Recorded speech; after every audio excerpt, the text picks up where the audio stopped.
High বন্ধুরা, তোমরা সবাই কেমন আছো? আশা করি ভালো আছো। আমিও ভালো আছি। সবার আগে জানাই হ্যাপি হোলি। সবাই খুব আনন্দে কাটুক হোলি। খুব রং, হোলি, আবির সব খেলো একসাথে, কিন্তু সাবধান চোখকে যেন না লাগে। তো যাই হোক, আমরাও খেলেছি, খুব আনন্দ করেছি। তো আমাদের সকালে প্রভাত ফেরি হয়ে গেল। তো প্রভাত ফেরি হওয়ার পর সব কিছুজন বাড়ি চলে গেল। তারপর বললাম না, চলো আমরা সকালবেলায় একটু মর্নিং ওয়াক করে আসি। আর যে দেখবো সকালবেলায় দোকান খোলা আছে, তো একটু চাও খেয়ে নেওয়া হবে। তো আমরা হাঁটতে হাঁটতে বেরিয়ে পড়লাম। তো আমাদের পাড়ার এই দুর্গা মন্দির, কালী মন্দির, তো সেখানে একটু প্রণাম করে নিলাম সকাল সকাল। তো পুরোহিত মশাই একটা আমাদেরকে কথা বলছে, কী রে তোদের প্রভাত ফেরি হয়ে গেল? আমরা হ্যাঁ হয়ে গেল। তো বললো, বা ভালোই করেছিস, এটা খুব দরকার, বাচ্চাগুলোও শিখবে কিছু। নাহলে তো এখনকার ছেলে কিছু শেখে না, ফোনের মধ্যেই খালি ঢুকে থাকে। তা আমি সেই জন্য। তো মুনমুন্দি বলছে, কি দীপা কিছু বলো তোমার বন্ধুদের। আমি নিশ্চয়ই বলবো। এই যে সবাইকে ওই জন্য বলে দিলাম হ্যাপি হোলি আরও একবার। সবারই খুব আনন্দে ভালো কাটুক। তো এই যে আমাদের পাড়ারই দুর্গা মন্দির, এটাও একবার তোমাদেরকে দেখিয়ে দিলাম। দুর্গা পুজো খুব ভালো হয় আমাদের পাড়াতে, কিন্তু থাকতে পাই না, কেননা বাপের বাড়িতে বাবার দুর্গা পুজো নিজস্ব পুজো। তো বাপের বাড়িই চলে যায় বেশিরভাগ, বিয়ের পর থেকেও সেই বাপের বাড়িই চলে যায়। তো কি বলছি, তো কোনো দিন না কোনো দিন বাইরের পুজো দেখব, ইচ্ছা আছে। তো ছোটো থেকে তো গ্রামের পুজো দেখে অভ্যস্ত, ওই জন্য ঠিক বাইরের পুজোটা ভালো লাগে না। কি গ্রামের পুজো কি সব টাইম ধরে, আর গ্রামের শহরের পুজো যখন খুশি হলেই হলো, কিন্তু ছোটো থেকে টাইম দেখে দেখে অভ্যস্ত, সেই জন্য গ্রামের পুজোই বেশি ভালো লাগে।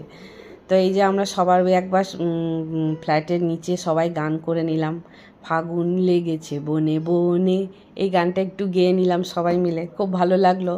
তো আমি বললাম যে সেই সময় অনেকটা ফাঁকা হয়ে গেছিলো, ওপরে অনেকে উঠে চলে গেল, বাচ্চাগুলো বিশেষ করে, ওই জন্য আরও বেশি ফাঁকা লাগছে। তো আমাদের গান টান গাওয়া হয়ে যাওয়ার পর আমরা আবার উপরে উঠে পড়বো, কেননা আমাদের সব রান্না বান্না করে আবার হোলি খেলতে নিচে নামতে হবে। তো আবার ড্রেস দেখতে হবে, যে একটা পুরনোও নয় নতুনও নয়, মাঝামাঝি এক ড্রেসও খুঁজতে হবে, যে ওটা পরে নামবো খেলবো। তো সেটাও একটা ব্যাপার আছে। তো এইসব গান টান করে নেওয়ার পর উপরে উঠে গেলাম, নিয়ে রান্না বান্না করে আবার নিচে নেমে পড়লাম। নেমে এই যে আবির দিতে শুরু হয়ে গেল। এই যে দেখো, সব একে একে আমাকে দিতে লাগলো আবির। এই দেখো কি অবস্থা করছে। প্রথমেই মুনমুন্দি এই মাথায় টাথায় সব দিয়ে, সীমাদি বলল, দীপা একটু তোমার ভিডিওতে আসি, তোমাকে রঙটা মাখাই। তাই না, আমি নিশ্চয়ই, সবাই এসো আমার ভিডিওতে, কেননা আমরা সবাই একটা পরিবার আমাদের ফ্ল্যাটে। তো আমরা ফ্ল্যাটে খুব এনজয় করে থাকি, সব প্রোগ্রামে থাকে। দেখো সবাই মিলে আমার কি অবস্থা করলো। তো বেশ ভালোই লাগলো। তো আমি ওই জন্য সবাইকে বলি, আমার বন্ধুদিকে একটু সবাই মিলে বলে দাও হ্যাপি হোলি। সেই আমার বন্ধুদের তরফ থেকে সবারই হ্যাপি হোলি। আর এই যে মানব আমাকে হোলি মাখাচ্ছে, না এই যে ছুটছে মুখে নাকে, আমি এটা কি হোলি মাখাবার যে নাকে মুখে। বলছে সবাই তো গায়ে মাখালো, ওই জন্য তোমার নাকে মুখেই দিলাম। এই যে বাচ্চাগুলো সব পিচকারি নিয়ে রং খেলছে, এই যে বন্ধুদিকে সব দিচ্ছে। আমি দেখিস রে বাবা, তোরা সব সাবধানে, চোখে টোকে যেন না ঢুকে। আইদের ছেলেদের বাবারা সব দাঁড়িয়ে আছে, ওরাও একদিকে খেলছে, এদিকে আমরা মেয়েরা সব একদিকে খেলছি, বাচ্চারা একদিকে খেলছে। এই যে দেখো একবার বাচ্চাদের অবস্থা, কাউকে চেনা যাচ্ছে না, এত রং খেয়েছে। এই যে আমাদের মেয়েগুলো সব এখন গল্প করছে। এই যে আমি বললাম, দেবো কি তোমার চুলের রঙটা না ময়ূরকণ্ঠী কালার হয়ে গেছে, পুরো নীল সবুজ সব ম্যাচিং হয়ে গেছে। একবার সামনেটা দেখি, বলছে দেখো কী অবস্থা। তার মধ্যে আমাদের একটু নাচ টাচ হচ্ছে, গান বাজছে, নাচ হচ্ছে। গান তো দিতে পারছি না, সেই জন্য ভয়েসই দিতে হচ্ছে, যে এই যে সবাই মিলে নাচ করছি। মানে আমাদের ফ্ল্যাটে যাই প্রোগ্রাম হয় আমরা সবাই মিলে খুব আনন্দ করি, আর অপেক্ষায় থাকি কখন প্রোগ্রামটা হবে, যে আমরা এনজয় করব।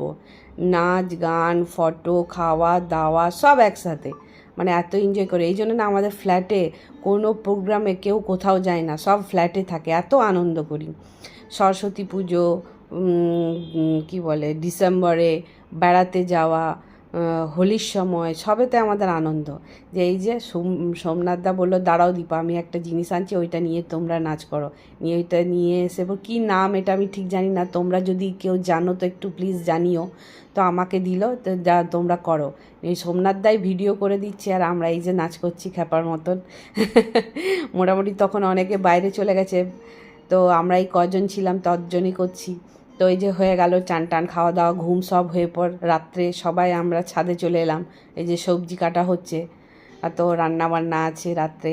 আজকে এই অন্যবারে ছেলেরা সব রান্নাবান্না করে, এবারে মেয়েরা সব রান্নাবান্না করবো ঠিক করেছে। তো আমি বললাম তোমরা রান্না করো, আমি রান্নাতে নেই, আমাকে ভিডিও বলবে ফটো করবে করে দেবো।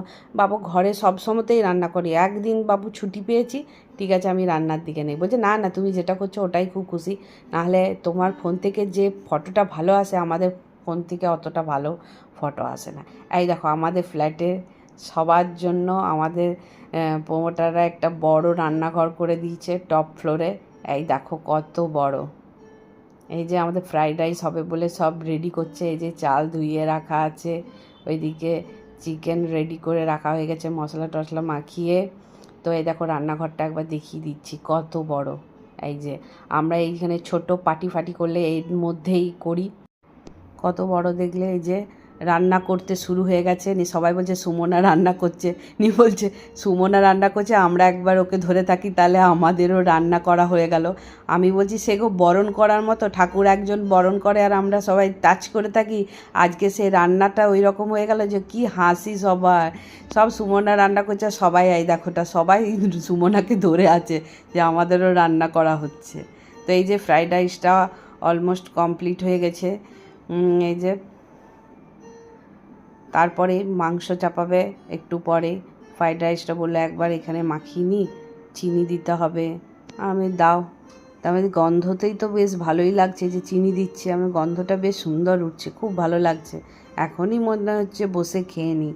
আর চিকেন রান্নার সময় খালি আমি ঘুরছি ফিরছি বলছি এত সুন্দর গন্ধ উঠছে না, আমার খুব খিদে পাচ্ছে, মনে হচ্ছে এক্ষুনি বসে খেয়ে নিই।